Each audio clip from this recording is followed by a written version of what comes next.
In the quiet corners of your psyche, far beneath your ambitions, beneath your insecurities, beneath even your name, something ancient stirs. It's not a goal. It's not a dream. It's not even love as you've been taught to understand it. It's Eros, not the superficial desire, not lust as sold to you by algorithms, advertising, and worn-out stereotypes. No, we're talking about deep Eros, the force that Jung called the carrier of life's deepest mysteries, the energy that fuels not just sex but creativity, not just passion but transformation, the raw current that connects you to your soul's unfolding, to your real self. And if you're brave enough to follow it, it can take you far beyond the masks you wear. Because Jung understood something most of us have forgotten. Real transformation starts when we confront what we've exiled. And what is the first step in that transformation? Recognizing a simple, devastating truth. You are not free, not truly, not inwardly. Because your chains aren't made of iron, they're made of repression, of silence, of shadows. The real prison isn't the system, it's not your past, it's not even society. It's your unconscious.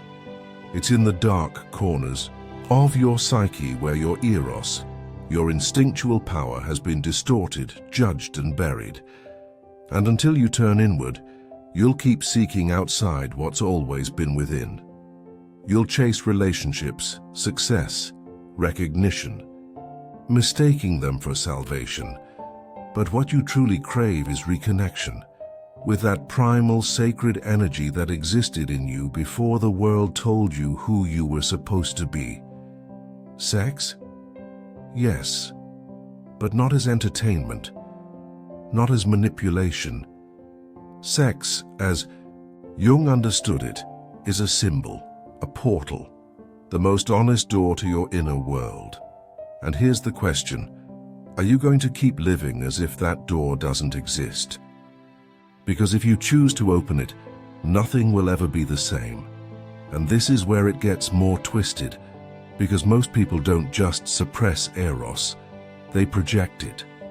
Jung warned, until you make the unconscious conscious, it will direct your life, and you will call it fate. When you don't integrate your desire, you see it everywhere but in yourself. You obsess over others, you idolize, you reject, you romanticize, you criticize, but what you're really seeing is your shadow, echoed in someone else's face. That's why so many relationships spiral into chaos, because you're not loving the other. You're loving what they awaken in you. You're falling for a mirror of the Eros you refuse to claim. And when that reflection is intense, destabilizing, intoxicating, you don't love them. You need them. They become your unconscious access to your own buried power. And without realizing it, you become addicted. Not to the person, but to the feeling. You call it destiny, soulmate, the one. But what it often is a myth your psyche built to reconnect with itself. Jung saw this again and again. Men projecting their anima, the feminine aspect of their psyche, onto women. Women projecting their animus, the masculine counterpart, onto men. Not metaphors, not cliches. Archetypes, psychic fragments, symbols of what's missing inside you. And when someone triggers one of these archetypes, it doesn't feel logical. It feels magical, overwhelming, scary, because true Eros doesn't soothe, it disarms. It strips you bare. It forces you to look at yourself without filters. And most people, they run, they chase, or they flee. But rarely do they integrate. And that's the real work. Why does Eros have such power over us? Because it's not just biology. It's mythology. It's the oldest story in the world. In every culture, sex has been sacred and dangerous because it dissolves ego, dismantles control, brings forth the divine and the animal. That's why every religion tried to tame it. Because whoever controls Eros controls the soul, and if you don't claim that energy consciously, someone else will. Here's the uncomfortable truth. You don't need to act on sexual desire for it to control you. You can be celibate and still dominated by Eros, because this energy doesn't need a body to manifest. It shows up in your fears, your obsessions, your art, your sabotage.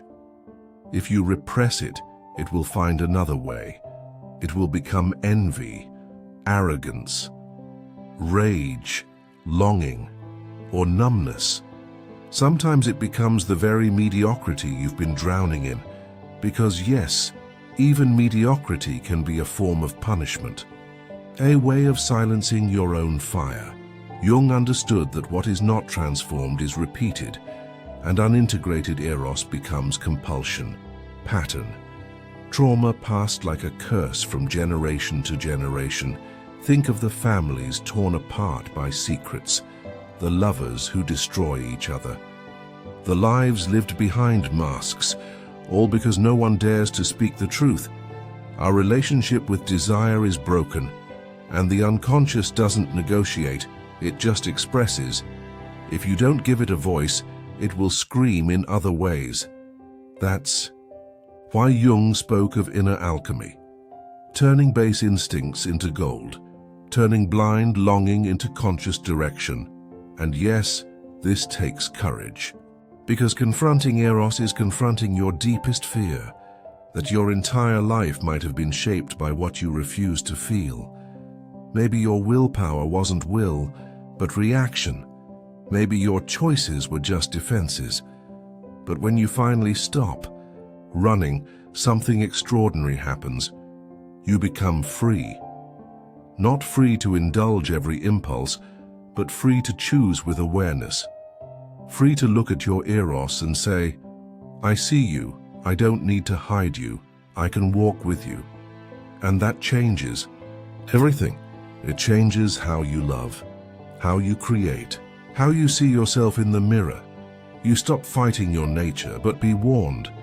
This freedom has a price, because once you reclaim your desire, you can't blame anyone else for your life. You can't say, they did this to me. You have to own it.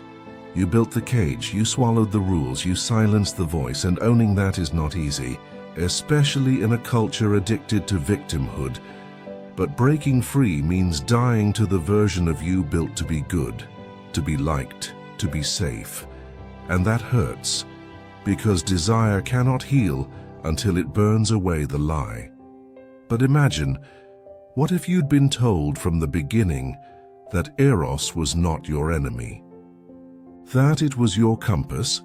What kind of person would you be? You can't change the past, but you can choose whether to keep denying this energy or let it reshape you. Because when you integrate your Eros, you stop being controlled by it. You don't need approval, or games, or validation. Eros becomes light, not just fire, but illumination, healing, creation. So the next time you feel a strange pull, don't run. Don't judge it. Don't moralize it. Ask yourself, what part of me is trying to wake up? Because maybe the desire isn't the problem. Maybe it's the door, and are you finally ready to open it? But even here in the light, one last trap awaits, the most sophisticated of all, the spiritual ego. That voice that whispers, you've transcended desire. You're enlightened now. Be careful, because Eros is not something to rise above. It is something to embody. It's not a problem to solve, it's a flame to walk with. And if you think you're above it, you've missed the point.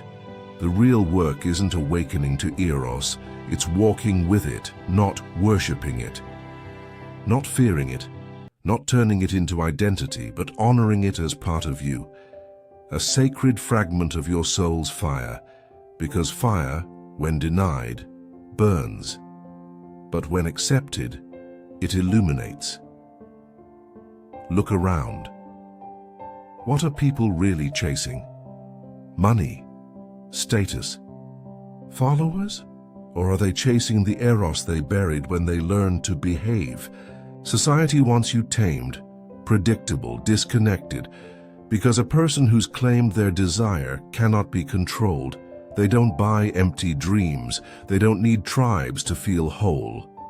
They are free, and freedom, that scares the world, because a free person is a mirror. They reflect back everyone else's cage. And now we're here. You, me, the threshold. This isn't an ending, it's a beginning. Because what you've heard today, these aren't answers.